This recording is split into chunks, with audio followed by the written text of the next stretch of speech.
আধিপত্য ও বিরোধের জেরে নরসিংদীর চরাঞ্চলে খুন ও হত্যাকাণ্ডের পর স্বজনদের এমন আহাজারি নতুন নয়। একটি ঘটনার রেশ না কাটতেই ফের ঘটে আরেকটি হত্যাকাণ্ড। সকালে সবশেষ ঘটনার সাক্ষী হয় চরাঞ্চলের আলোকবালি এলাকা। আধিপত্য নিয়ে দুই গ্রুপের সংঘর্ষে গুলিতে নিহত হন ইউনিয়ন যুবদলের যুগ্ম আহ্বায়ক সাদেক মিয়া।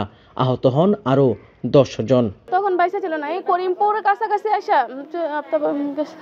নৌকা থেকে নামছি রাস্তায় উঠছি পরে বেরি বাঁধাছে উপরে উঠছি পরে হারা মানে বাড়ির পিছন থেকে এক জায়গা থেকে গুলি করছে পরে যেমন একজন মারা গেছে আর মোটামুটি 10-12 জন ঢাকা নিতে হয়েছে।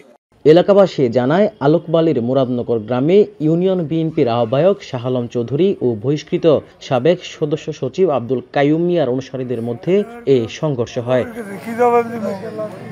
পুলিশ জানায় আধিপত্য বিস্তার ও বালু উত্তোলনের নিয়ন্ত্রণকে কেন্দ্র করে দীর্ঘদিন ধরে শাহ আলম চৌধুরী ও আব্দুল কাইয়ুম মিয়ার মধ্যে দ্বন্দ্ব চলছে।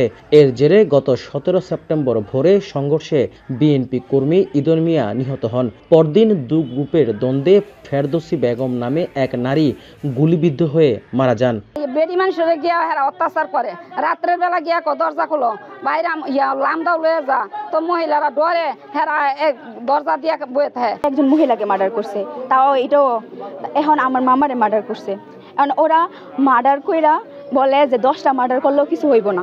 স্বজনদের অভিযোগ পুলিশকে জানানো হলেও কোনো ব্যবস্থা নেয়নি। তবে পুলিশ বলছে দুর্গম চরাঞ্চল হওয়ায় আইন শৃঙ্খলা রক্ষায় তাদের বেগ পেতে হয়।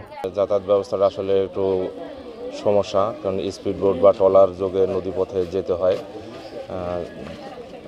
ওখানে একটা সংবাদ পাইলে থানা থেকে যেতে আসলে অনেক সময় লাগে। এই জন্য ওখানে কিছুদিন যাবৎ স্ট্যান্ড বাই ফোর্সও রাখা আছে ওই এলাকার আইন শৃঙ্খলা নিয়ন্ত্রণের জন্য। স্থানীয়দের অভিযোগ উভয় গ্রুপের মধ্যে আওয়ামী লীগের নেতাকর্মীরা জড়িত রয়েছেন। আওয়ামী লীগ ও বিএনপির কর্মীদের যৌথ অংশগ্রহণের কারণে দীর্ঘদিন ধরে এ এলাকায় দ্বন্দ্ব চলে আসছে। রাকিবুল ইসলাম, এখন নরসিংদী। শিয়া বাটার ও ভিটামিন ই সমৃদ্ধ লিলি বিউটি সোপ, তারুণ্যময় উজ্জ্বল ত্বকের জন্য।